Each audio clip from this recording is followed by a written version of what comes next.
Для начала, пожалуй, стоит в общих чертах объяснить, о чем тут вообще пойдет речь. Если вы вдруг не знали, то Sonic X-treme — это невыпущенная игра, разработка которой велась с 1994 по 1997 года командой Sega Technical Institute, ответственной за создание Sonic the Hedgehog 2 и Sonic Spinball, а также принимавшей участие в разработке Sonic the Hedgehog 3 и Sonic and Knuckles. Несмотря на то, что у игры неоднократно менялись названия и концепции, ключевым лицом в разработке почти всегда был Кристиан Грэм Сен, дизайнер, который также отвечал и за множество других важных аспектов проекта, таких как музыка и сюжет. Довольно продолжительное время предполагалось, что игра выйдет на 32-битной консоли Sega Saturn, но проект был отменен из-за целого ряда печальных обстоятельств, будь то неудачная демонстрация игры президенту компании Sega, тяжелые болезни у двух ключевых разработчиков и конфликты, возникшие у команды с тогдашним продюсером серии Юдзи Накой. Несмотря на отмену, игра получила культовый статус благодаря необычной атмосфере и стилю, множеству интересных и креативных идей, а также трагичной истории разработки, вполне заслуживающей полноценной экранизации. Но мы сегодня здесь не для этого, и даже не для полного разбора всех этих интересных идей и сценариев, что были придуманы для Sonic X-treme за все время ее разработки. Вполне возможно, что когда-нибудь в будущем я и займусь наиболее полной историей и хронологией создания данной игры, но на этот раз мы лишь разберем айсберг, полностью посвященный все той же тематике. Так что же такое айсберг? Грубо говоря, это шаблон для мема, на котором изображение айсберга поделено на несколько частей, начиная от самой верхушки и заканчивая темными глубинами моря. На каждом из этих слоев расписаны всевозможные факты, слухи и теории по заданной теме, и чем ниже находится слой, тем более абсурдными и непонятными становятся пункты, представленные в данном айсберге. Данный тип мемов стал довольно популярен последние пару лет, и по тематике Соника также существует несколько распространенных айсбергов. В особенности хочется отметить замечательный айсберг от небезызвестного Spips Highway, полностью посвященный первой части Sonic Adventure. Однако, если по данному айсбергу уже есть довольно неплохие разборы на западной части Ютуба, то вот выбранный мною айсберг был найден совершенно случайно. Он был опубликован на Reddit летом 2020 года, под ним нет ни одного комментария, а обнаружить какие-либо его разборы мне так и не удалось. Так что усаживайтесь поудобнее, сейчас мы окунемся в самые пучины невероятных фактов и теорий, посвященных одной из самых многострадальных и необычных игр о Сонике.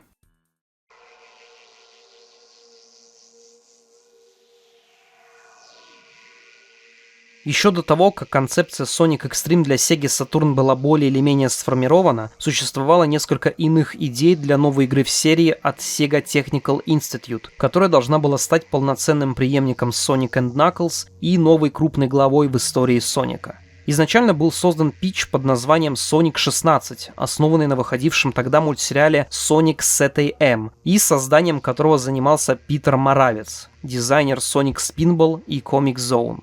После отмены данного проекта разработчики из Sega Technical Institute рассматривали идею создания изометрической игры для Sega Mega Drive, но эта концепция также была очень быстро отброшена. Наибольшее время продержалась задумка дизайнера Майкла Косаки, которая все еще базировалась на американском мультсериале 1993 года, должна была выйти на Sega 32X и носила кодовое название Sonic Mars. По сюжету игры Соник вместе с остальными борцами за свободу попадал в ловушку доктора Роботника и оказывался в виртуальном мире под названием Микромобиус, где ему предстояло встретиться с тамошней принцессой по имени Тиара и ее отцом, королем Киберуски. Помимо Соника, Тейлза и Наклза, среди играбельных персонажей планировались Банни Раббот, которая использовала свою кибернетическую руку в качестве тарана, принцесса Салли Акорн, умевшая взламывать замки с помощью своего портативного компьютера Николь, а также Тиара, которая могла использовать в бою электрический ток. Кроме того, в игре должен был появиться Антуан Депардье, который не был играбельным персонажем, но которого можно было спасти на одном из уровней. После того, как Майкл Косака покинул компанию Sega из-за конфликта с продюсером Comic Zone Дином Лестером, ведущим дизайнером игры был назначен Крис Сен, а новым сценаристом стал Дон Годдард, который и принял решение отказаться от элементов из Sonic SATM в сюжете игры. Кроме того, стало ясно, что мощностей Sega 32X не хватит для реализации всех задуманных разработчиками идей, и создание проекта переехало на новенькую Sega Saturn, где игра уже обрела более привычный нам вид. Стоит отметить, что я очень вскользь рассказал об истории создания Sonic Mars, и этот проект вполне заслуживает более подробного рассмотрения в рамках отдельного материала. Впрочем, как и некоторые другие пункты из данного айсберга. На выставке Electronic Entertainment Expo, которая проходила с 15 по 18 мая 1996 года в Лос-Анджелесе, состоялась первая публичная демонстрация Sonic X-Treme для широкой аудитории. Причем как с помощью трейлеров, так и с помощью играбельной демо-версии, доступной всем посетителям мероприятия. Несмотря на то, что Sega of America делала очень большую ставку на новую игру про Соника в рамках данной выставки, представленная на ней версия была крайне сырой и по факту являлась лишь технической демонстрацией движка, разработанного специально для битв с боссами. Тем не менее, в этой демо-версии отсутствовали какие-либо боссы, а в распоряжение игроку давалась лишь небольшая арена, на которой за ограниченное время можно было собирать кольца, выстроенные в спираль по центру локации. Стоит также отметить, что хоть со временем в сеть и просочились некоторые прототипы и технические демонстрации игры, конкретно данная демо-версия так и осталась утерянной. Как и в случае с множеством других проектов, выпускавшихся компанией Sega на протяжении 90-х годов, пиар-компания Sonic X-Treme была сконцентрирована на агрессивном высмеивании их главных конкурентов – компании Nintendo, а также их талисмана – водопроводчика Марио. Частью этой пиар-компании был и тот самый трейлер, что присутствовал на E3 в 1996 году и который содержал в себе множество броских фразочек, подчеркивающих преимущество новой игры о синем еже над готовящейся к выходу Super Mario 64. Одной из этих фраз была 360 World Spin, которая отсылала к необычной особенности игры – повороту уровней на 360 градусов во время передвижения персонажа по стенам и потолку. Кроме того, данной особенности способствовал и так называемый эффект рыбьего глаза, который давал игрокам необычно широкий угол обзора и который стал ключевой фишкой Sonic X-Treme, выделившей ее не только на фоне других игр серии, но и на фоне всех остальных трехмерных платформеров того времени. Одним из нововведений в игровом процессе Sonic X-Treme также должен был стать расширенный арсенал приемов у главного героя. К примеру, еще на очень раннем этапе создания игры синему ежу хотели дать возможность использовать кольца в качестве метательного оружия. Однако в данном пункте речь идет о приеме под названием Spin Slash, который также засветился в трейлере игры на E3 в 1996 году и благодаря которому иглы у Соника могли становиться металлическими, что позволяло ему наносить сильный урон во время прыжка и получать временную неуязвимость. Позднее данный прием появился в нескольких выпусках комиксов от издательства Archie во время глобального события Worlds Unite, а также в игре Sonic Frontiers, пускай и с совершенно иным принципом действия. К слову, в этой же игре присутствует прием под названием Recovery Smash, который имеет куда больше сходств с Spin Slash из Sonic X-Treme. Чуть ранее я уже упоминал принцессу Микромобиуса по имени Тиара Киберуски, которая должна была стать ключевым персонажем в так и не вышедшей игре Sonic Mars. Как несложно догадаться, Тиара Бубовски — это переработанная версия все того же персонажа, придуманного Крисом Сеном еще во время разработки Sonic and Knuckles, но который впоследствии стал одним из самых запоминающихся элементов и, по сути, лицом отмененной Sonic X-Treme. Несмотря на то, что ее концепция неоднократно менялась на протяжении всего времени разработки, Тиара с самого начала задумывалась как любовный интерес Соника и один из возможных играбельных персонажей. По сути, весь игровой процесс за нее должен был стать этаким омажем на игру Clockwork Knight 2, выпущенную в 1995 году на Sega Saturn, и представлять собой смесь классического скоростного геймплея за Соника со всевозможными игровыми ситуациями, завязанными на использовании скипетра. Изначально Крис Сен хотел сделать Тиару бандикутом, но впоследствии решил, что она должна стать мэнской кошкой, причем настолько же не похожей внешне на настоящую кошку, насколько и Соник не похож на привычного всем нам живого ежа. На ранних этапах создания игры кошку пытались облачить в самые разные наряды, будь то красное платье или даже бронированный костюм. А еще одним из вариантов было и вовсе оставить ее без одежды, аналогично другому любовному интересу главного героя, принцессе Салли Акрон. Тем не менее, во всех более поздних итерациях на Тиаре был надет спортивный костюм, что лишь сильнее подчеркивало ее боевой характер. Что же касается сюжета, то по наиболее распространенному сценарию Тиара была дочерью профессора Газеба Бубовски и хранительницей 6 колец порядка, за которыми охотился доктор Роботник. По сюжету более раннего сценария, известного под названием Sonic Twist, она была принцессой из далекого королевства, куда Соник направлялся ради свидания.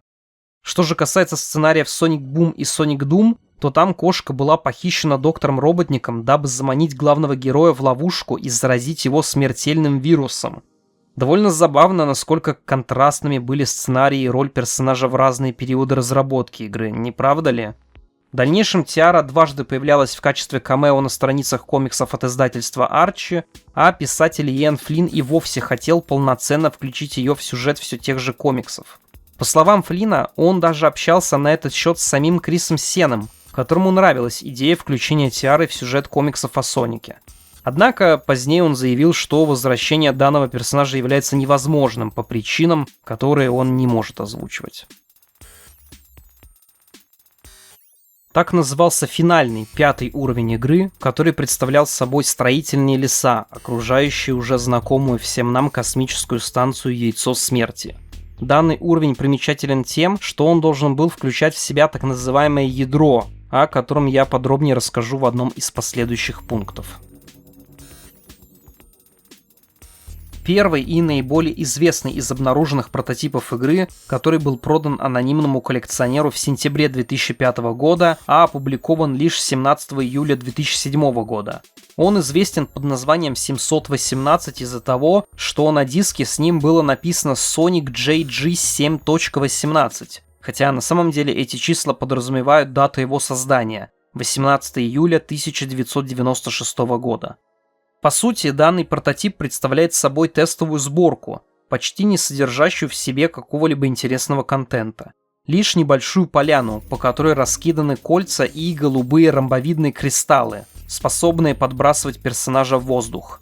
Все это сопровождается музыкальной темой Quartz Quadrant Good Future из японской версии Sonic the Hedgehog CD, а при приостановке игры и последующем нажатии на клавишу C появляется экран Game Over, на фоне которого играет соответствующая музыкальная тема из японской версии все той же игры для Mega CD.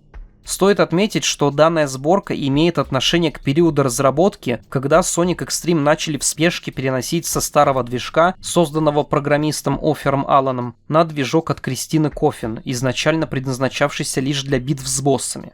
Подробнее об этом я расскажу при разборе последующих пунктов айсберга. Так называлась серия статей, публиковавшаяся на протяжении 3 номеров американского журнала Game Players Magazine с июня по сентябрь 1996 года.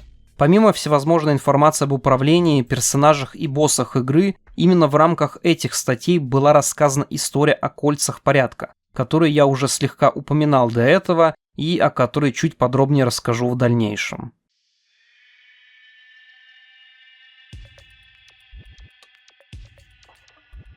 Как несложно догадаться из названия, в данном пункте речь идет о форуме Криса Сена, который был создан примерно в 2006 году специально для обсуждения всего, что так или иначе связано с Sonic X-Treme. Сам Крис там был зарегистрирован под ником Курису, и на протяжении всей жизни сообщество активно отвечал на вопросы фанатов и сам участвовал в обсуждениях. Пока 23 декабря 2015 года, через некоторое время после релиза провальный Sonic Boom Rise of Lyric, над которой он также работал, не решил окончательно уйти из игровой индустрии и закрыть свой форум. Стоит отметить, что помимо форума у Сена также имелся свой собственный сайт-портфолио, на котором были опубликованы десятки уцелевших концепт-артов, спрайтов, музыкальных композиций и прочих материалов, имеющих непосредственное отношение к отмененной игре. После закрытия форума Крис переделал сайт под нужды своего нынешнего занятия – карточных и настольных игр.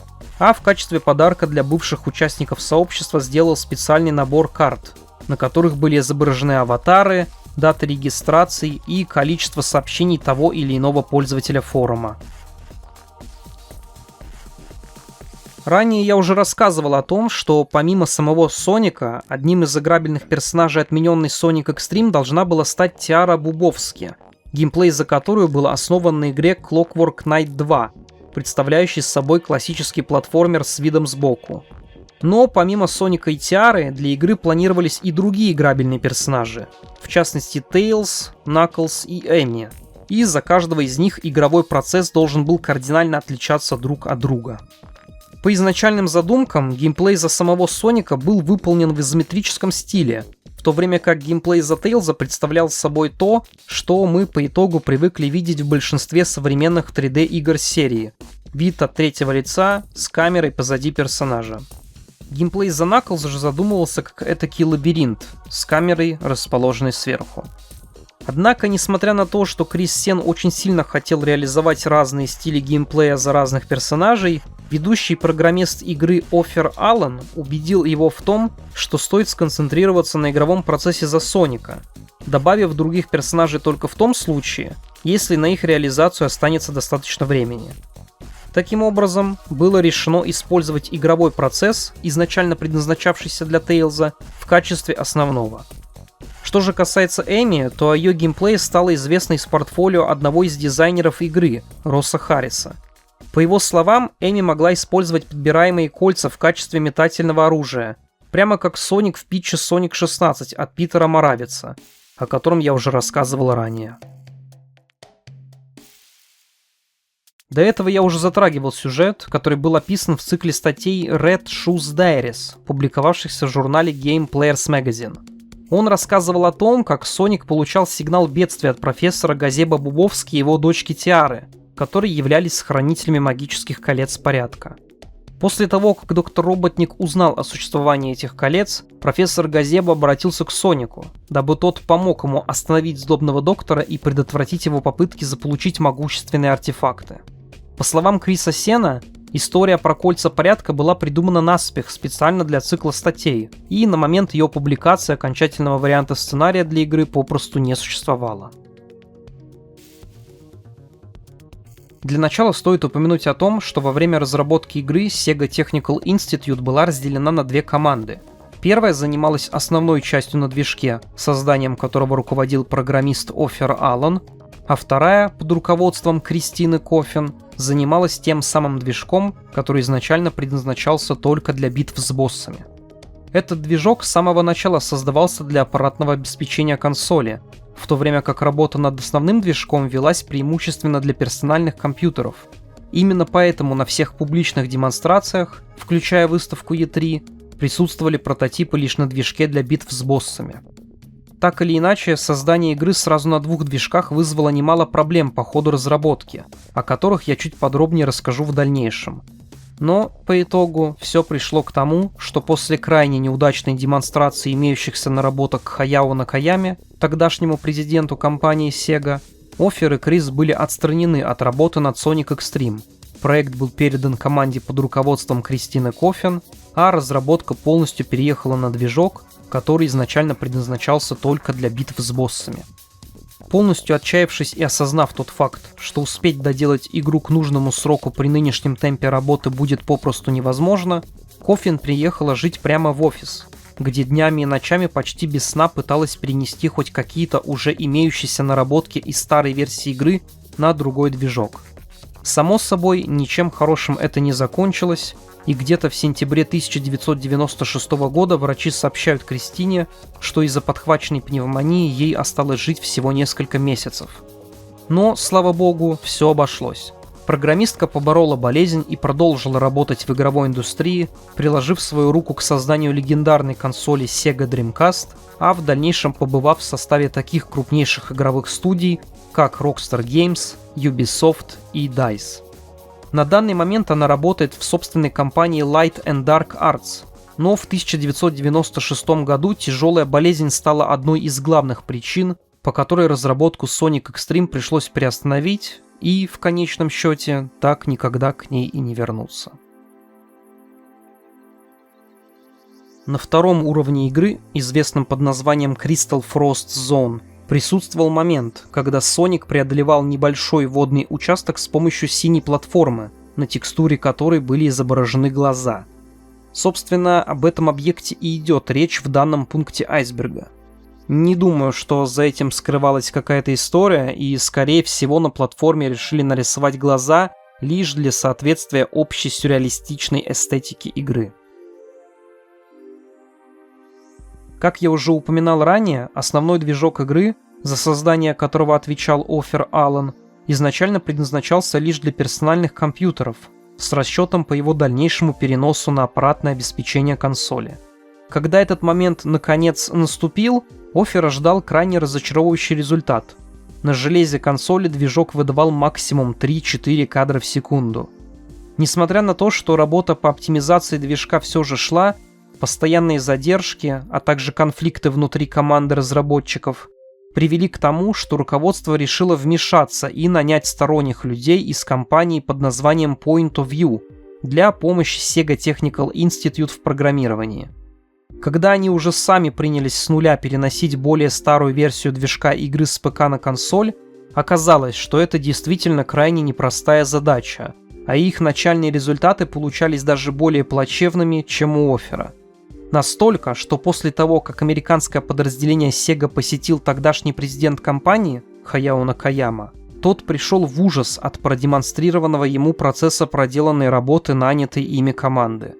По итогу презентации компания Point of View вместе с Оффером Алленом и Крисом Сеном были отстранены от разработки, а Накаяма приказал перенести все имеющиеся наработки на единственный движок, который на тот момент мог стабильно работать на аппаратном обеспечении консоли. Речь шла, опять же, про отдельный движок для битв с боссами от Кристины Коффин. Так вот, прототип под названием 714, датируемый 14 июля 1996 года, это и есть результат тех самых жалких потугов программистов из Point of View по созданию собственной версии движка для железа консоли.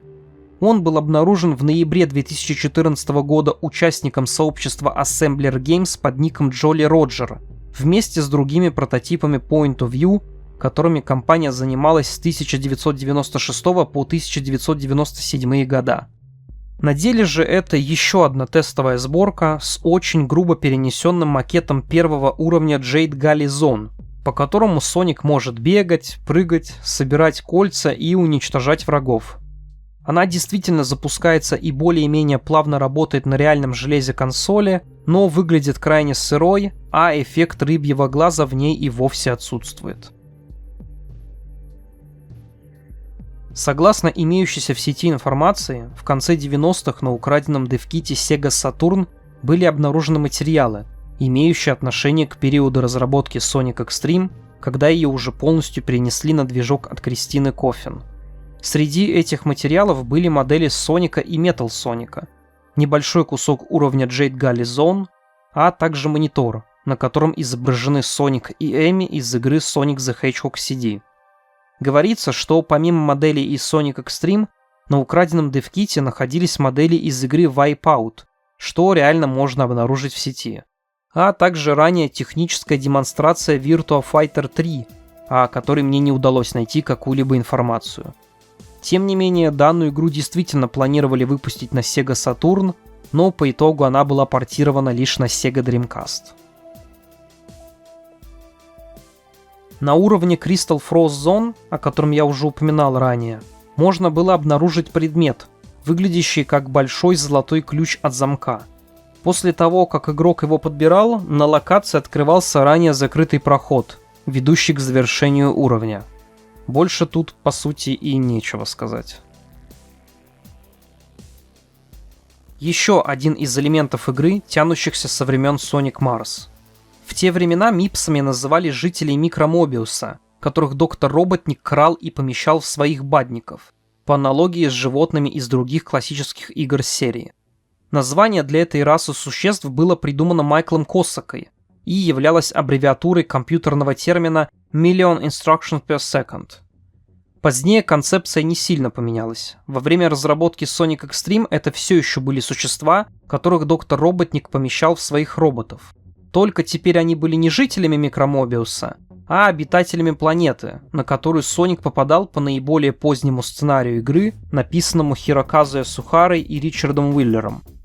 В этом сценарии Тейлз пытался телепортировать Соника на вновь отстроенное яйцо смерти, которое в несколько раз превышало размеры Земли. Но вместо этого еж попадал на одну из маленьких планет, притянутых к космической станции с силой гравитации. Именно там Соник и узнавал о том, что Доктор Роботник использует местных жителей, мипсов, в качестве топлива для своих бадников. Как я уже упоминал ранее о том, что Эми Роуз должна была стать одним из играбельных персонажей, фанаты узнали из портфолио ключевого дизайнера игры Росса Харриса. Но помимо этой информации на его сайте также были опубликованы некоторые модели и спрайты, созданные им для Sonic Extreme.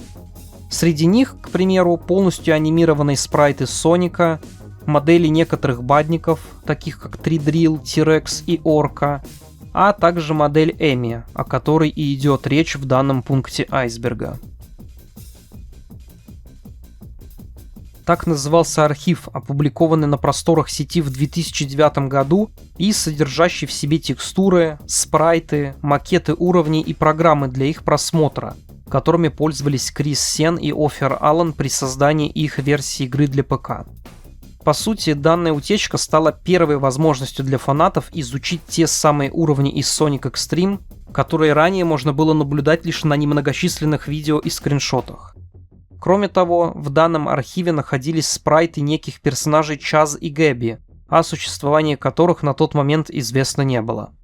Как позднее уточнил Крис Сен, они не имели никакого отношения к Sonic Extreme и были созданы для его собственного проекта. Данный пункт указывает на еще один из этапов развития Sonic Extreme, последовавший за отстранением студии Point of View от разработки игры и предшествующий старту полноценного переноса всех имевшихся тогда наработок на движок от Кристины Коффин. Сразу после той знаменательной презентации президенту компании Sega Хаяо Накаяме, продюсер игры Майкл Уоллес обратился к тогдашнему генеральному директору Sega of America Берни Столлеру с просьбой получить в свое распоряжение инструменты для работы с движком игры Nights into Dreams, ибо в противном случае они не успеют закончить разработку Sonic Extreme к Рождеству 1996 года. Через несколько дней Уоллес действительно получил в свое распоряжение редактор уровней, который был передан команде под руководством Кристины Коффин, и с которым они успели поработать на протяжении последующих 2 недель. Но уже вскоре разработка с использованием полученных инструментов была прекращена из-за поставленного Юдзинакой условия, заключавшегося в том, что он покинет компанию, если Sega Technical Institute продолжит работать с его технологией.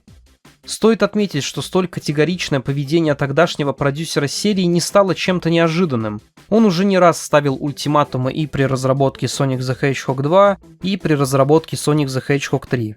На момент создания данного видео личность Наки окутана массой сплетен и критики, связанной с его крайне сомнительными, а порой и откровенно лживыми высказываниями, далеко не комплиментарными всплывающими историями от бывших сотрудников Sega of America, а также банально тем фактом, что он был увлечен в торговле инсайдерской информацией, из-за которой даже мог получить реальный тюремный срок. Но, возвращаясь к разработке Sonic Extreme, одним из тех самых сомнительных высказываний являются слова Юдзинаки о том, что на самом деле никаких запросов на использование движка Nights into Dreams не было, а все те, кто утверждают обратное, лжецы. В качестве доказательства он приводит тот факт, что разработка Sonic Extreme велась на совершенно другом языке программирования, а документации к движку Nights into Dreams никогда не существовало. Верить этому или нет – дело сугубо каждого, но с учетом прогнившей с годами репутации Наки, я скорее осмелюсь поверить в слова Майкла Уоллеса, нежели автора Balan Wonderworld. Здесь речь идет о текстуре в виде надписи Go, которая появлялась рядом с Соником, как я понял, из-за слишком долгого бездействия игрока.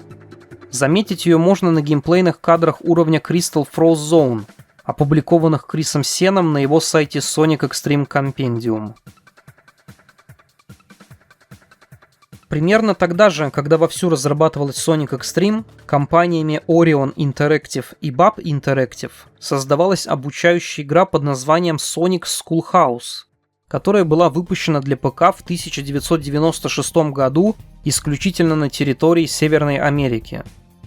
Сейчас эта игра, по большей части, известна благодаря своей миметичности, связанной с ее ужасной графикой, раздражающей музыкой и в целом посредственным качеством исполнения.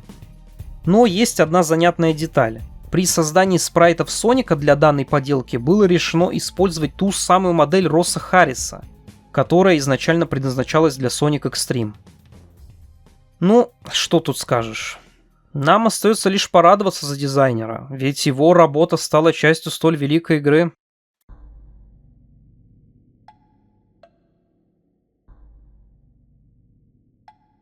Несколькими пунктами ранее я уже упоминал о том, что в рамках уровня Galaxy Fortress Zone должно было присутствовать так называемое ядро, которое представляло собой хаб-локацию в виде восьмиугольного портала. Оно было разделено на несколько частей, каждая из которых давала доступ к одному из 3 актов уровня — Factory Robo, Proving Grounds и Mega Base Control, а также секретному 4-му акту и битве с боссом. Забавно, что в нашумевшем фанатском проекте Sonic Triple Trouble 16 бит, выпущенном летом 2022 года, можно найти отсылку на это ядро, которое выполняет функцию телепорта на 2-м акте уровня Atomic Destroyer Zone. На изначальной версии обложки игры, которую можно было увидеть в рекламной брошюре Sega Saturn, присутствовал уникальный арт, основанный на уже неоднократно упомянутой мною модели от Росса Харриса. Но вот на более позднем варианте обложки игры использовалась модель, которая, помимо всего прочего, присутствовала на некоторых промо-материалах игры Sonic 3D Blast. Стоит отметить, что после окончательной смерти Sonic X-Treme руководством компании Sega было принято решение портировать Sonic 3D Blast на Sega Saturn, дополнив игру трехмерными спецэтапами и полностью новым саундтреком, дабы хоть как-то компенсировать отсутствие громких релизов в праздничном сезоне. Blue Ocean — это название уровня, который планировался для игры, но информации о котором до нас дошло крайне мало. Помимо названия и некоторых концептуальных музыкальных композиций, написанных Крисом Сеном, судить о Blue Ocean приходится лишь по одному единственному изображению строения уровня, напоминающего скорее тестовую локацию, без размещенных на ней противников, колец и прочих объектов. А вот Sand Gully Zone все куда проще. Такое название носил пустынный уровень Red Sand Zone на очень раннем этапе создания игры, о чем можно узнать, исходя из надписей на некоторых концепт-артах. Данным пунктом мы вновь возвращаемся к трейлеру с E3 1996 года, в котором присутствовали броские фразочки, призванные показать превосходство Sonic X-Treme над готовящейся к выходу Super Mario 64. Последней из этих фраз была «Mario Who?», за которой следовало появление усатого мужчины в красной кепке, произносящего название компании Sega. На этом трейлер, собственно, заканчивался. Metal Blade — это еще один уровень, о котором нам известно крайне мало. Все, что от него осталось, это несколько концептуальных музыкальных композиций, опубликованных Крисом Сеном на его сайте Sonic X-Treme Compendium. Тем не менее, на некоторых промо-материалах игры можно увидеть битву с Metal Соником, происходящую в некоем ночном мегаполисе. Кроме того, в прототипе 718 была найдена текстура арены, на которой и происходила данная битва. Исходя из пометок на одном из ранних концепт-артов, встреча с Metal Соником как раз-таки должна была происходить в Metal Blade Zone, так что можно смело предположить, что эта городская арена имела прямое отношение к уровню, о котором и идет речь в данном пункте айсберга. Несмотря на то, что при создании модели Metal Sonic для Sonic X-Treme использовался его классический образ, Крисом Сеном были придуманы целых 5 альтернативных вариантов дизайна роботизированной версии Соника. Многие из них действительно выглядят довольно-таки круто, но во время создания непосредственно самой игры было решено вернуться к оригинальному образу персонажа, придуманному дизайнером Казуюки Хасина для Sonic the Hedgehog CD. К К слову, один из тех самых альтернативных вариантов Metal Соника использовался в качестве истинного финального босса в уже упомянутом мною фанатском ремейке Sonic Triple Trouble 16-бит. Данный пункт ссылается к надписи на одном из концепт-артов уровня Jade Gully Zone, который демонстрирует домик на дереве, напоминающий поселение эвоков из серии фильмов «Звездные войны». Кроме того, данный домик можно увидеть и на другом концепт-арте игры, нарисованном дизайнером Фэй Чен. Такое название носил специальный эпизод анимационного сериала Adventures of Sonic the Hedgehog, созданного компанией Dick Entertainment и выходившего в 1993 году. Он был снят спустя целых 3 года после завершения оригинального сериала и, по сути, не имел никакого отношения к Sonic Extreme, кроме схожего названия, выбранного с целью прорекламировать готовящуюся к выходу игру от Sega Technical Institute. По сюжету эпизода доктор Роботник похищал Санта-Клауса и выдавал себя за его преемника, работник Клауса, забирая у жителей планеты Мобиус рождественские подарки. Сонику же предстояло спасти Санта-Клауса, вернуть украденные подарки и раздать их тем, кому они изначально предназначались. После того, как разработка Sonic Extreme была окончательно прекращена, эпизод переименовали в Sonic Christmas Blast, дабы он ассоциировался с выходившим тогда портом игры Sonic 3D Blast на Sega Saturn, который решили сделать, дабы компенсировать отсутствующий громкий релиз для консолей в рождественском сезоне. Несмотря на это, в конце эпизода Соник все еще желает зрителям every year of your life.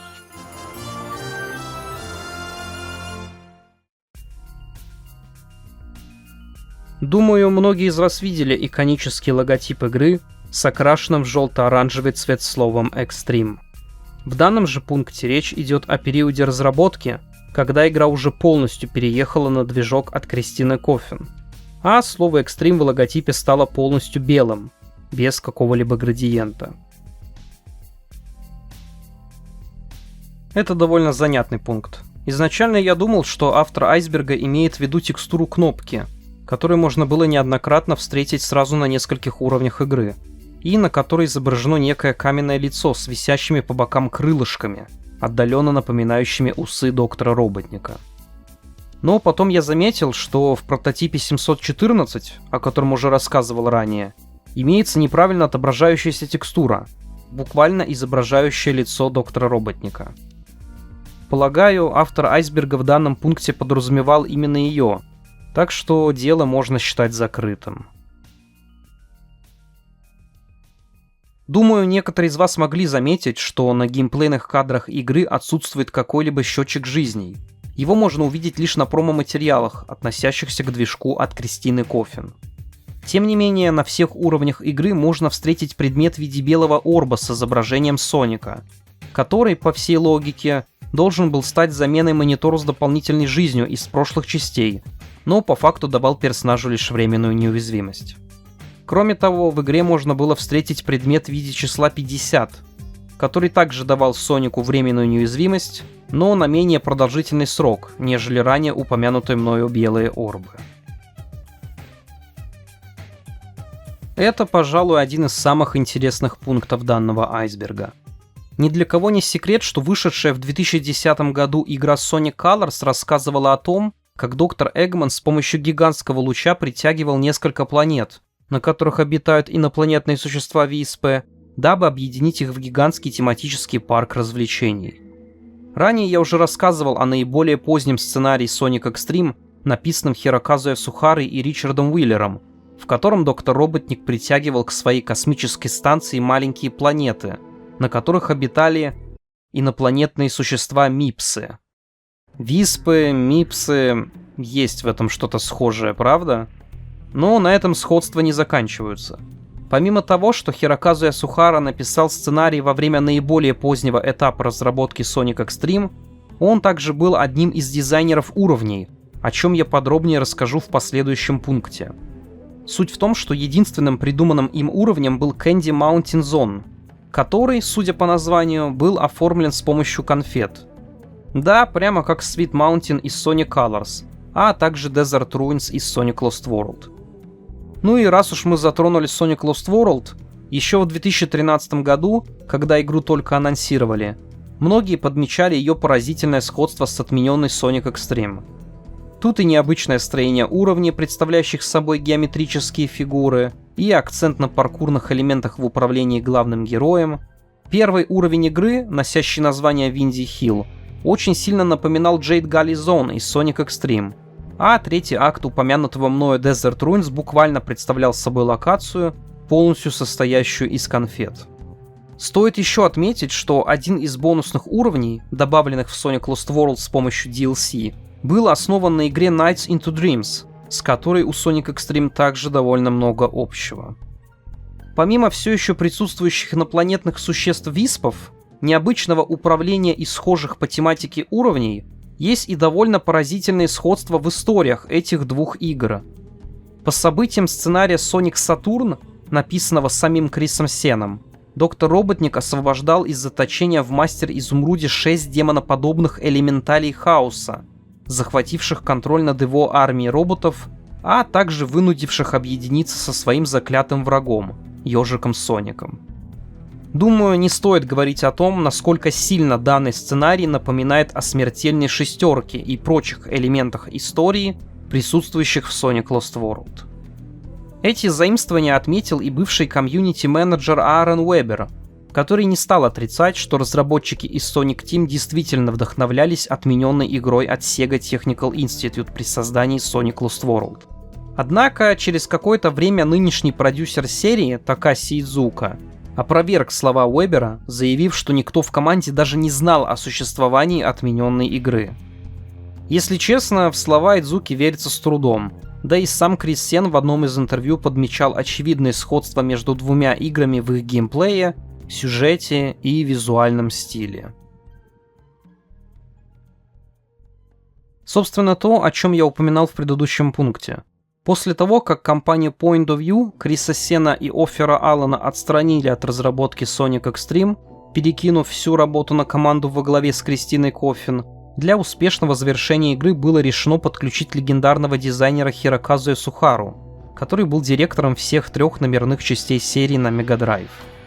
Им были созданы окончательные варианты уровней для игры, включая переработанные версии 4 уже существующих, придуманных еще в тот период, когда проектом руководил Крис Сен: Jade Gully Zone, Crystal Frost Zone, Red Sand Zone и The Zeg Zone.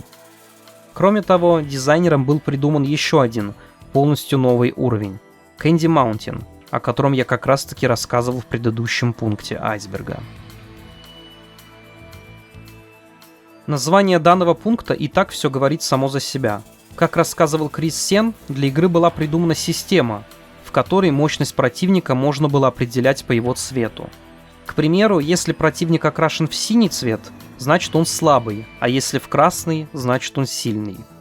Больше тут, собственно, и нечего сказать. Ну вот мы и добрались до первого шуточного пункта в данном айсберге, в рамках которого, тем не менее, есть о чем рассказать.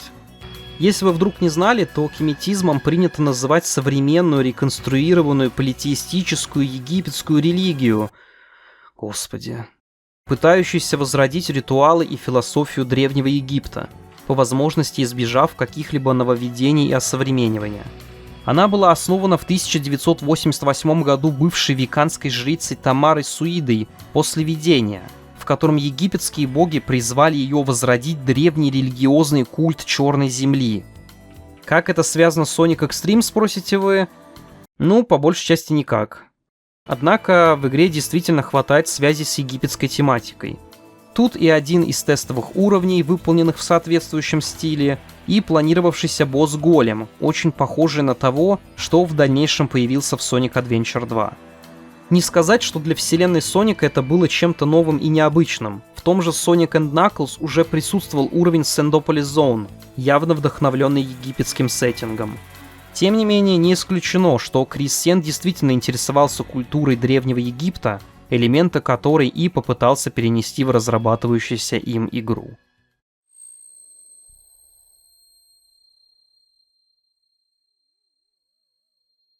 Данный пункт ссылается на книгу за авторством Майкла Тельтербаума, которая была выпущена издательством Troll Communications в 1997 году.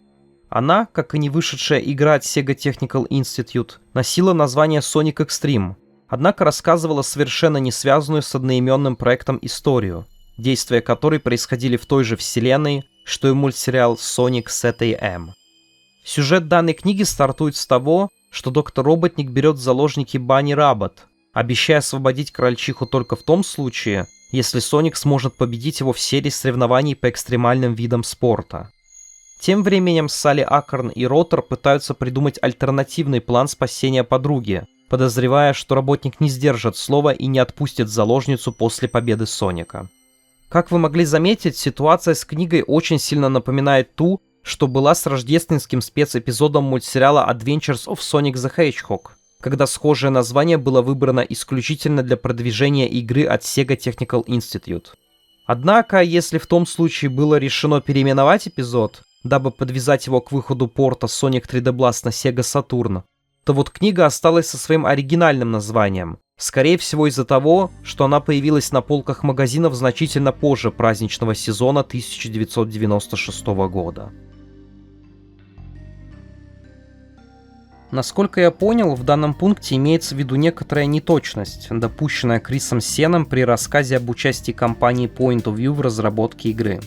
По словам продюсера игры Майкла Уоллеса, к которому обратился пользователь форума Sonic Retro под ником Andrew75 после того, как Джоли Роджер выкупил архив прототипов от Point of View, нанятая руководством компания подключилась к разработке игры где-то за 2 месяца до того, как случилась та самая злополучная презентация представителям японского подразделения Sega.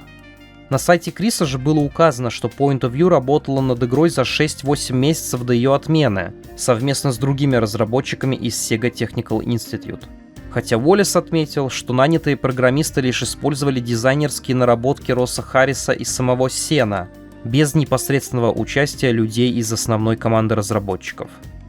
Тем не менее, Майкл Уоллес также утверждал, что презентация наработок от Point of View проводилась для исполнительного директора Сюитиро Иримадзири, хотя все остальные источники говорят о том, что на ней был Хаяо Накаяма.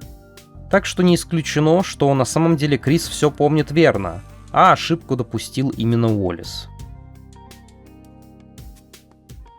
Такое название носил один из боссов игры, полное описание которого можно было найти на сайте Sonic Extreme Compendium. Он представлял собой огромного механизированного клеща, обитавшего в заброшенных шахтах, а сама битва должна была происходить в пределах 6-уровневой цилиндрической башни, которую постепенно затапливала нефтью. Клещ имел огромную пасть с 3 зубастыми челюстями, из которой он плевался нефтяными снарядами, а также засасывал Соника внутрь, из-за чего ежу приходилось отбегать и искать укрытие.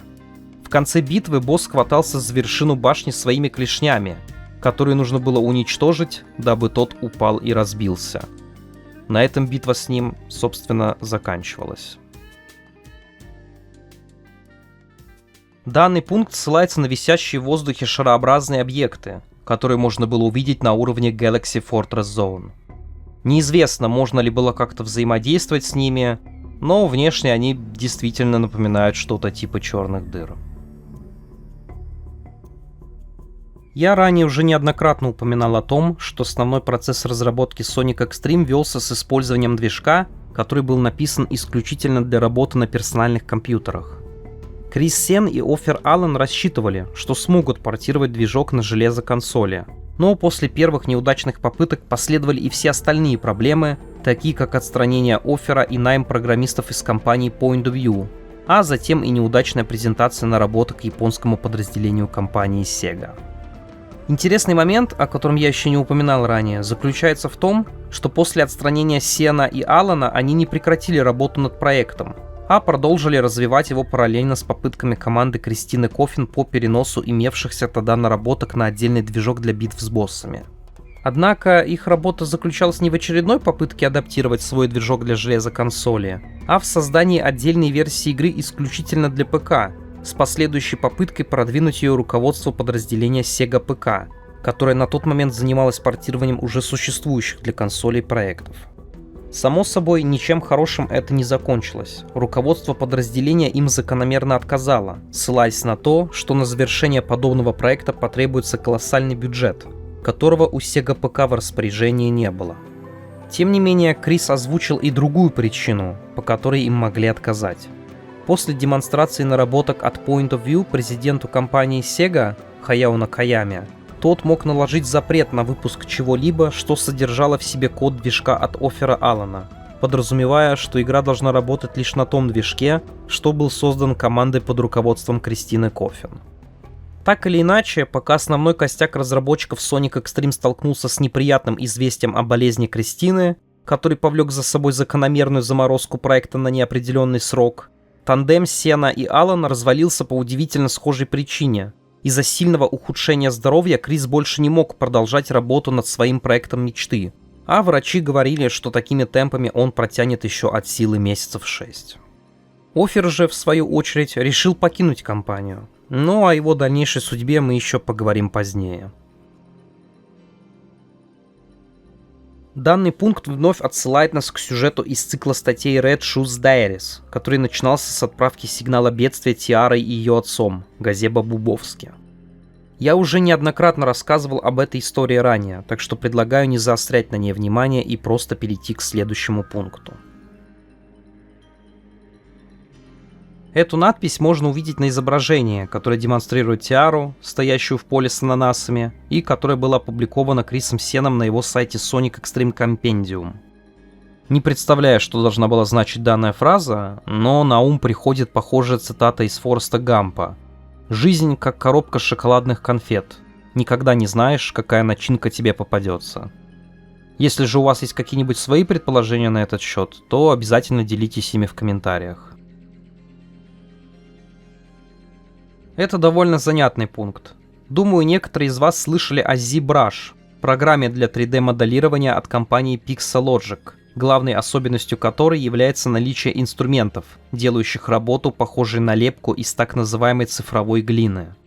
Этой программой пользуется бесчисленное множество 3D-художников, работы которых можно увидеть в самых разных видеоиграх и фильмах, таких как «Звездные войны», «Властелин колец» и «Аватар».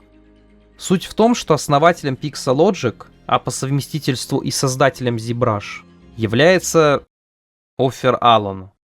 Да, после ухода из Sega Technical Institute он продолжил заниматься программным обеспечением, представив первую версию ZBrush в 1999 году на SIGGRAPH, конференции, посвященной новым технологиям компьютерной графики.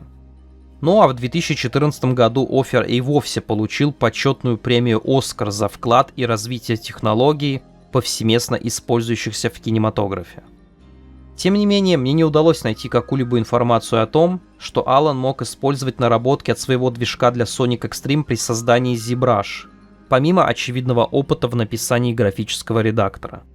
Вполне возможно, что на подобную мысль автора «Айсберга» натолкнули слова Криса Сена о том, что Аллен был против публикации полноценных рабочих сборок Sonic Extreme, утверждая, что это не очень этично по отношению к их законным правообладателям, коими является компания Sega.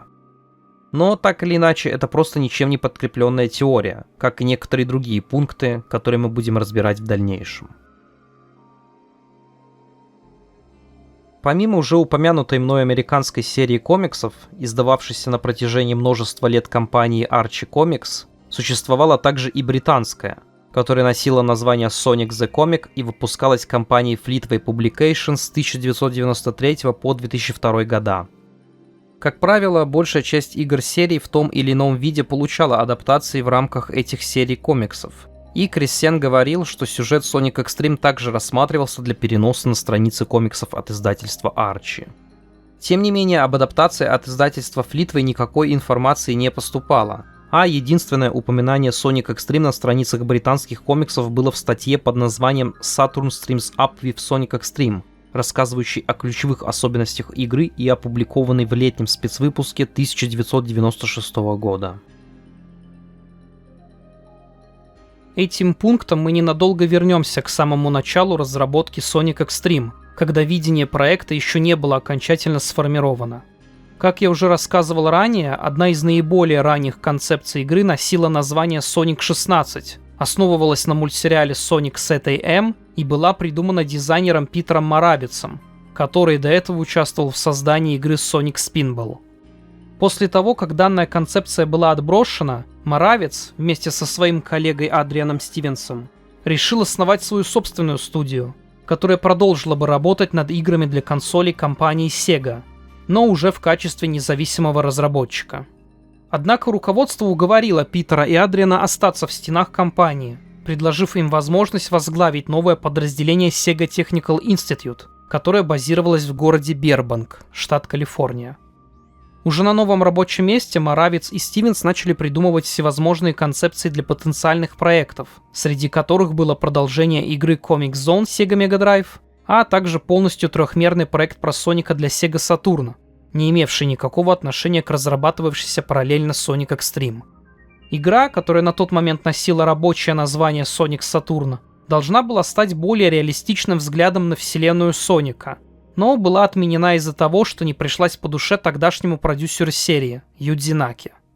Позднее, уже после отмены Sonic Extreme, наработки из данного проекта попытались вновь использовать в порте Sonic 3D Blast на Sega Saturn, переделав их в мини-игру под названием Sonic Pool.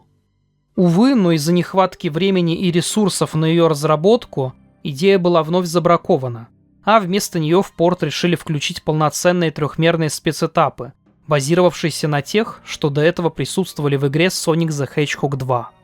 После этого Питер Моравиц и Адриан Стивенс таки покинули Sega Technical Institute, основав собственную компанию Luxoflux, которая позднее прославилась серией гоночных игр Vigilante 8.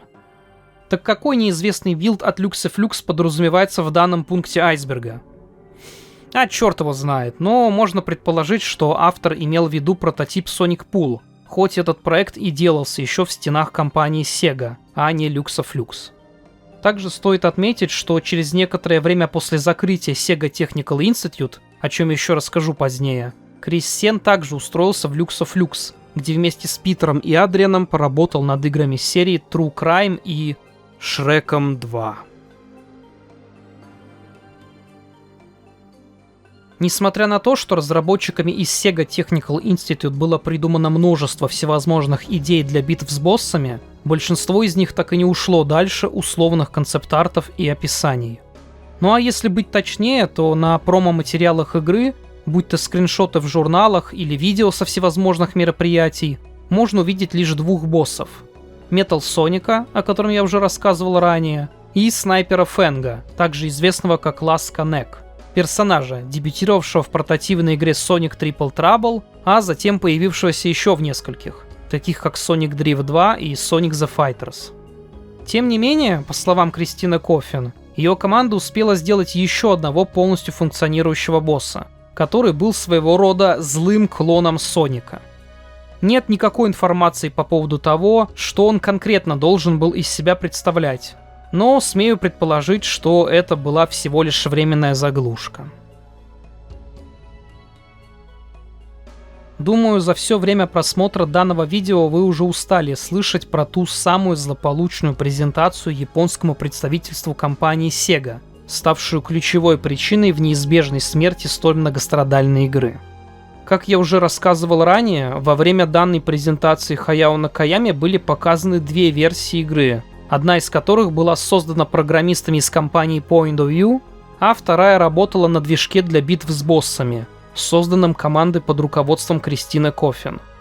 Однако есть еще одна крайне важная деталь, о которой я не упоминал до этого. После того, как Оффера Аллана отстранили от разработки Sonic Extreme, передав все полномочия программистам из компании Point of View, Крис Сен, будучи восхищенным талантом своего коллеги и друга, решил помочь ему в создании собственной версии игры, которую они также хотели показать японским представителям компании Sega. Ими было подготовлено видео с тестовым уровнем, на которое и ссылается название данного пункта айсберга. По сути, оно не представляло собой что-то особенное и просто демонстрировало некоторые графические эффекты и объекты, которые отсутствовали в более старых сборках игры. Тем не менее, Аллан хотел довести свою презентацию до ума, а потому в день ее запланированной демонстрации, когда Хаяо Накаяме должны были показать и наработки от Point of View, Программист задержался в своем офисе, сказав Сену, чтобы тот выдвигался раньше него. Но, увы, когда Крис прибыл на место проведения презентации, Хаяо Накаяма уже был в ярости от увиденных им наработок, созданных компанией Point of View. У него был шанс сказать Накаяме о том, что сейчас будет продемонстрирована улучшенная версия игры, которую они вместе с Оффером разрабатывали параллельно попыткам программистов из Point of View по переносу старой версии движка на железо консоли. Но волнение и страх перед разъяренным начальством взяли верх, и Сен не смог проронить и слова. Когда же Алан прибыл на место проведения презентации, Накаяма уже покинул здание, вынеся свой финальный вердикт. Вся разработка игры полностью переносится на движок для битв с боссами от Кристины Коффин. Чуть позже Оффером и Крисом была подготовлена еще одна презентация, которая предназначалась для подразделения Sega PK. Но после закономерного отказа Алан решил покинуть компанию, что и стало окончательной точкой в создании столь амбициозного, но в то же время и мучительного проекта, стоившего здоровья двух ключевых людей, принимавших участие в его разработке.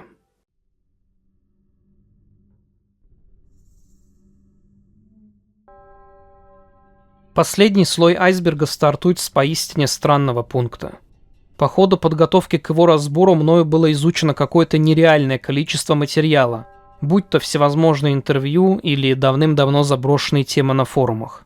Но до конца понять, какие именно неортодоксальные методы рендеринга имел в виду автор в данном пункте айсберга, мне так и не удалось. Дело в том, что Sonic X-Treme, как и в целом любая игра на консолях пятого поколения, должна была стать одной из первопроходцев в сегменте трехмерных видеоигровых развлечений для домашних систем. Иными словами, каждая попытка сделать трехмерную игру в те времена была в каком-то смысле неортодоксальной, ибо индустрия еще не успела выработать устоявшиеся методы рендеринга в играх подобного рода. Как говорил сам Крис Сен, сейчас можно лишь гадать о том, какой бы была индустрия, если бы они так и смогли реализовать все то, что планировалось ими для Sonic X-Treme. Кто знает, может, эта игра стала бы не менее революционной, чем вышедшие вскоре Super Mario 64 и Crash Bandicoot. Однако в данном случае автор айсберга явно имел в виду что-то конкретное, что проговаривалось Крисом Сеном, Кристиной Коффин или любым другим человеком, напрямую причастным к разработке игры.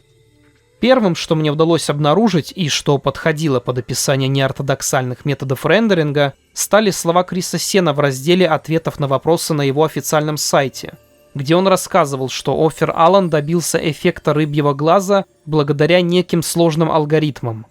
И если в данном пункте действительно имелся в виду эффект рыбьего глаза, то почему он находится в самом низу?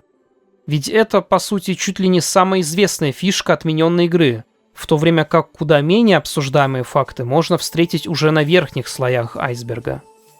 Но затем я наткнулся на одну очень старую тему на форуме Sonic Retro, где Кристина Коффин отвечала на множество самых разных вопросов о Sonic X-Treme, касающихся преимущественно технической составляющей игры. Именно в этой теме она поведала о третьем функционирующем боссе, про которого я уже рассказывал ранее. Но большая часть ее постов была посвящена всевозможным нюансам, с которыми ей пришлось столкнуться во время работы с графикой на Sega Saturn. Честно говоря, по мере изучения данного топика я понял лишь то, что из-за странного железа консоли, рисующего все не традиционными треугольными полигонами, а квадратами, приходилось обращаться к всевозможным багам, которые стали полноценно использоваться при разработке игр, выпущенных заметно позже. Если же вы разбираетесь во всех этих тонких моментах и особенностях, касающихся создания графики в видеоиграх, то можете сами более подробно изучить данную тему. Ну а мы, пожалуй, будем переходить к следующему пункту. Изначально я хотел просто закинуть название данного пункта айсберга в какой-нибудь чат GPT и посмотреть, что на этот счет скажет сам искусственный интеллект. Но затем мною была обнаружена фанатская вики под названием Mips Hole, в которой собраны конспирологические теории, связанные с игрой Super Mario 64. Если вы вдруг не знали, то в западном комьюнити вокруг данной игры витает огромное количество всевозможных баек и слухов, самая известная из которых гласит о том, что каждая копия Super Mario 64 персонализирована. Этот феномен уже долгие годы обсуждается в сети из-за слишком сильно разнящегося опыта, получаемого игроками от данной игры, что создало впечатление, словно она сама может себя подстраивать под желания и навыки каждого отдельно играющего в нее человека. На основе данного коллективного помешательства и была придумана безумная теория о том, что внутри каждой копии Super Mario 64 заложен искусственный интеллект, который умеет подстраивать игру под ее владельца. Так вот, похожая теория существует и про Sonic Extreme, о чем я и узнал из статьи на ранее упомянутой мною вики. В ней говорится, что бывший сотрудник компании Nintendo, работавший над Super Mario 64 и привлеченный для скорейшего завершения разработки новой игры про Соника, внедрил в движок Оффера Аллена нестабильную версию того самого искусственного интеллекта, от которого разработчики по итогу так и не смогли избавиться. Мол, это и стало истинной причиной полного переноса разработки игры на движок для битв с боссами, так как откат к более старой версии основного движка занял бы слишком много времени. Кроме того, в статье говорится, что японское подразделение компании Sega боялось иска со стороны Nintendo за использование украденной технологии, а сам сотрудник, внедривший искусственный интеллект в Sonic Extreme, на самом деле являлся шпионом, которого послали в Sega Technical Institute, дабы саботировать разработку потенциально революционной игры от их главного конкурента. Само собой, относиться ко всему этому серьезно не стоит. Да и я даже не до конца уверен, что автор ссылался именно на эту статью. Тем не менее, почти в каждом айсберге имеется какой-либо пункт про персонализацию. Так что можно смело сказать, что я отдал дань уважения традициям жанра. Ну вот мы и вернулись к теме скандальной личности Юдзи Наки, о которой имеет смысл поговорить чуть более обстоятельно. Далеко не все знают, что сразу после релиза первой части Sonic the Hedgehog некогда амбициозный программист ушел из компании Sega из разногласий с начальством, связанных с получаемой им тогда заработной платой. Но уже вскоре Марк Церни, основатель подразделения Sega Technical Institute, в задачах которого стояла разработка сиквела Sonic the Hedgehog, уговорил Наку вернуться и присоединиться к его команде, при условии, что тот получит повышение до должности продюсера. По задумке Церни, во время создания игры опыт японских разработчиков должен был слиться с амбициями молодых, преимущественно американских талантов. Но, увы, данное решение повлекло за собой лишь огромное количество проблем, возникших из-за языкового барьера между представителями разных культур. Этот опыт крайне негативно сказался на всей команде, из-за чего от изначального видения проекта не осталось и следа, а практически все уровни, созданные американскими дизайнерами, в финальную версию игры не попали. По словам одного из дизайнеров игры, Крейга Стита, за этим решением стояло категоричное пренебрежение Наки ко всему тому, что делала американская часть команды. И, честно говоря, спустя время данный факт становится все более и более очевидным. Чуть ли не первым условием, поставленным Накой перед началом работы над Sonic the Hedgehog 3, стало отстранение всех американских сотрудников из Sega Technical Institute от разработки игры, с допуском лишь японцев, среди которых был, к примеру, Хироказуя Сухара. По словам многих сотрудников компании, таких как Крис Сен и Майкл Уоллес, тогдашний продюсер серии считал, что только японцы знают, как и в каком направлении должна развиваться созданная ими серия. Нака выражал неприязнь к выходившему тогда мультсериалу Sonic STM и проектам Питера Моравица, а в будущем он и вовсе заявлял, что такие вещи, как Sonic Underground, лишь позорят бренд и буквально портят его репутацию. По словам Наки, в тот момент, когда до него дошли известия о смерти Sonic Extreme, он лишь вздохнул с облегчением. И это после того, как пригрозился уйти из компании, если Sega Technical Institute продолжит работать с его технологиями, а также после отмены Sonic Saturn, идеи которой в дальнейшем решили использовать в играх серии на Sega Dreamcast. Думаю, исходя из всего ранее мною сказанного, можно сделать вполне очевидный вывод, что Нака был не самого теплого мнения о Sega Technical Institute. Но это еще не все.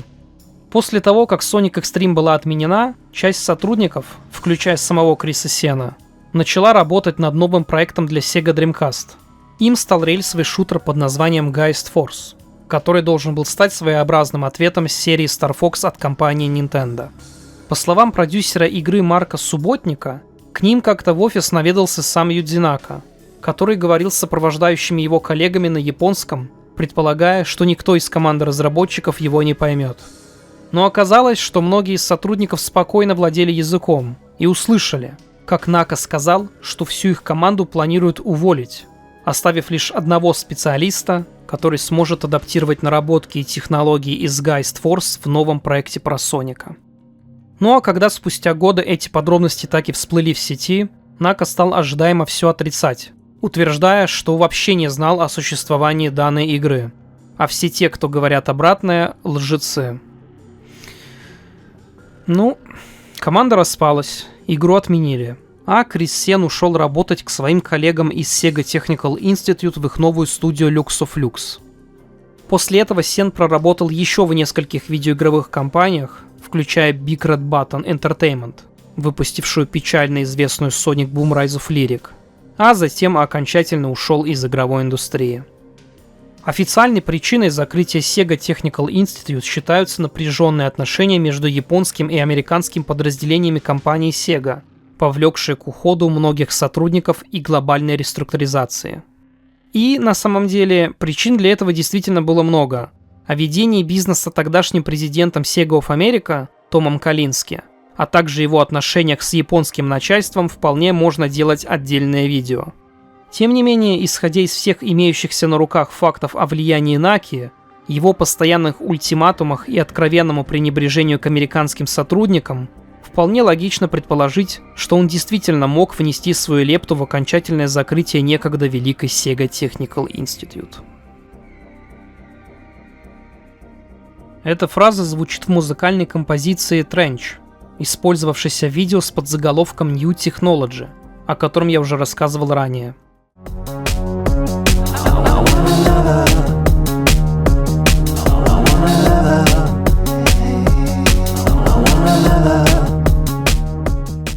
По словам Криса Сена, данная композиция не имела никакого отношения к Sonic Extreme и никогда не должна была появляться в игре.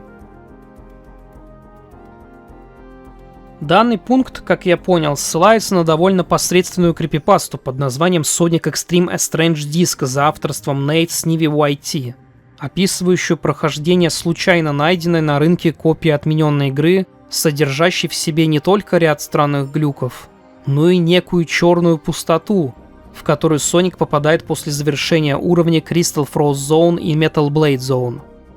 Ну или же автор Айсберга имел в виду безграничное пустое поле за пределами карты в прототипе 714, где как раз таки отсутствовал эффект рыбьего глаза. Но я все же склоняюсь к тому, что в данном пункте подразумевалась именно крипипаста. Последним пунктом данного айсберга мы подведем итоги истории создания проекта, который, возможно, учитывая все события, просто не мог выйти в свет. Как вы могли заметить, разработка Sonic Extreme была сущим адом на протяжении всего его жизненного цикла, начиная от постоянно меняющейся концепции и заканчивая многочисленными скандалами, как между японской и американской сторонами руководства, так и непосредственно внутри самой Sega Technical Institute. По сути, уже с самого начала все шло не очень гладко, когда Майкл Косака поссорился с Дином Лестером, а разработку проекта перекинули с Sega 32X на Saturn, полностью отказавшись от концепции Sonic Mars. И это я еще не говорю о проектах Питера Моравица, которые из раза в раз получали отказ со стороны Юдзинаки. Идея создания двух разных команд внутри Sega Technical Institute, одна из которых занимается уровнями, а другая лишь битвами с боссами, кажется довольно абсурдной. Особенно с учетом того, что они работали не только на разных движках, но и даже на разных платформах. Все это привело к неудачной презентации, перестановкам внутри команды, смене движка и тяжелым болезням у двух ключевых разработчиков. Ну и, конечно, нельзя не сказать об отношении создателя франшизы, Юдзинаки, ко всему тому, что делали с его персонажем в стенах американского подразделения компании Sega. Иными словами, а что шло так с Sonic Extreme? Мог ли из этой игры получиться культовый проект, учитывая то, что у него никогда не было какого-либо целостного видения? Могла ли команда во главе с Крисом Сеном, однозначно имевшим несколько поистине классных идей, оформить все это в полноценный продукт? Действительно ли эта игра смогла бы спасти провальную Sega Saturn? Или затерялась бы в истории, став еще одной неудачной попыткой по переносу культовой франшизы в трехмерное пространство? Очевидно, проект был обречен. Может, и не с самого начала, но как минимум с прихода Криса Сена и Оффера Аллана, амбиции и стремления которых просто не могли сосуществовать вместе с правилами ведения бизнеса и извечным пренебрежением со стороны японского подразделения компании Sega, считавшего, что американцы получают уж слишком много творческой свободы. Но, с другой стороны, этим Sonic Extreme был хорош. Это был проект, который мог позволить воплотить в себе почти все амбиции и фантазии работавших над ним людей, не сдерживаясь строгими правилами и гайдлайнами. И у такого подхода всегда были и есть две стороны медали. Как, к примеру, чрезмерное безумие ранних выпусков комиксов Арчи, так и постоянные ограничения со стороны японского начальства в отношении комиксов от IDW, где почти нет какого-либо видимого прогресса, развития характеров персонажей и сложных тем. То, чем был Соник в 90-е, это уникальное явление, к которому мы уже абсолютно точно никогда не вернемся, но о котором я бы очень хотел обстоятельно поговорить когда-нибудь в будущем. Ну а Sonic Extreme так и останется одним из самых ярких примеров того, как можно наступить на все возможные грабли, умудрившись при этом внести ощутимый вклад в развитие культовой серии, ее будущих проектов и, возможно, всей игровой индустрии.